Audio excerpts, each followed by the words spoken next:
Dalam rangka memperingati Hari Santri 2024, komunitas santri yang tergabung dalam Santri Chain menggelar acara besar bertajuk Santri Innovation Summit 2024 di Mall Sarina Jakarta pada Sabtu 26 Oktober 2024. Kegiatan itu mengusung tema Collaboration into Action. Acara ini dihadiri oleh berbagai tokoh penting, termasuk Direktur Utama Santri Chain Ahmad Lutfi, Menteri Agama Republik Indonesia periode 2020-2024 Yakut Khalil Qaumas, CEO Green Hope Tommy Ciptajaya, CEO Goodkind Darmaji Suradika, CEO Lokatani Abdul Khalik, dan Komisaris Utama Santri Chain Mujibur Rahman.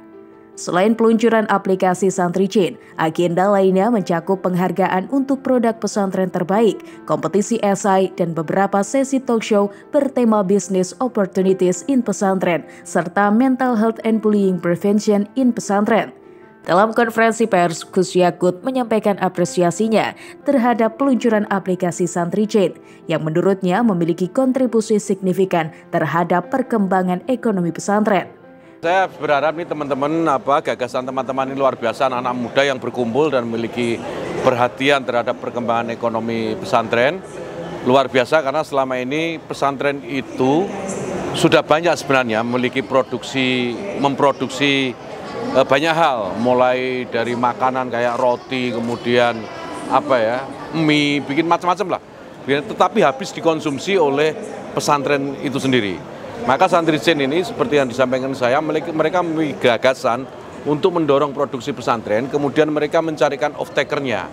Jadi supaya produk pesantren ini bisa masuk ke pasar-pasar di luar pesantren itu sendiri.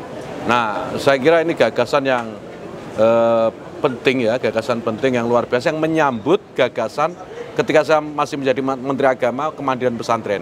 Dulu waktu masih menjadi Menteri Agama, saya menjadikan Kemandirian Pesantren sebagai program prioritas ya, dengan dasar bahwa pesantren ini ikut memerdekakan negeri ini, jadi harus diperhatikan gitu, kira-kira begitu. Nah, sampai sekarang sudah ada 3.600 pesantren yang sudah termandirikan secara ekonomi dari 36.000 sekian. 36.000 sekian, jadi baru 10%. Perjalanan masih panjang, tetapi tetap sebagai sebuah awal ini sudah sangat bagus. Jadi mudah-mudahan di kepemimpinan Pak Menteri yang baru, Pak Nasaruddin Umar, kemandirian pesantren ini juga akan diteruskan. Saya kira karena ini sangat penting menurut saya. Di tempat yang sama, Direktur Utama Santri Chain Ahmad Lutfi menjelaskan bahwa tujuan utama Santri Chain adalah menjadikan teknologi sebagai penggerak inovasi yang mempertemukan pesantren dengan pelaku bisnis, inovator, dan masyarakat umum guna memperkuat kolaborasi dan meningkatkan peran pesantren dalam ekosistem ekonomi digital serta membangun kemandirian ekonomi.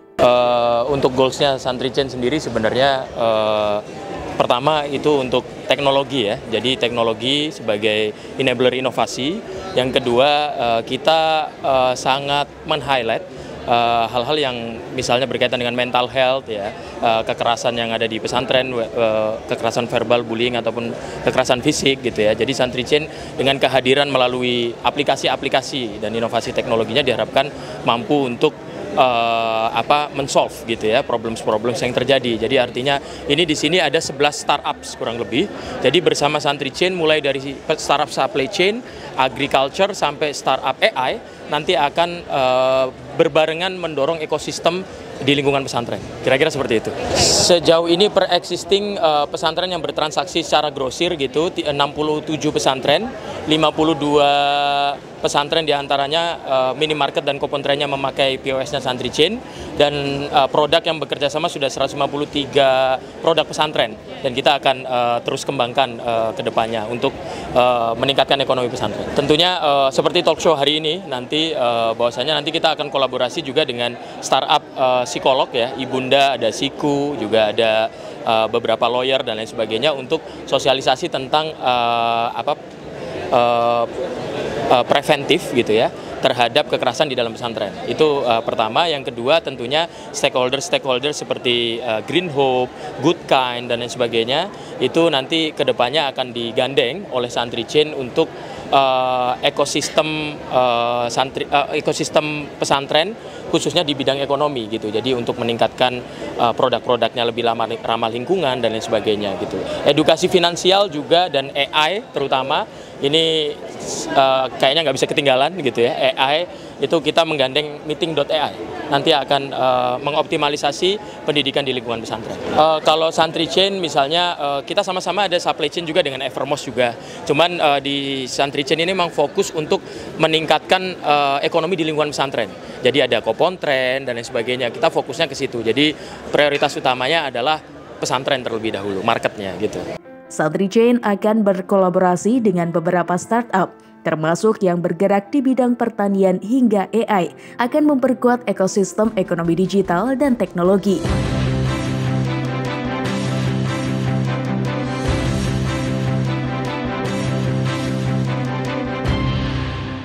TVNU melaporkan.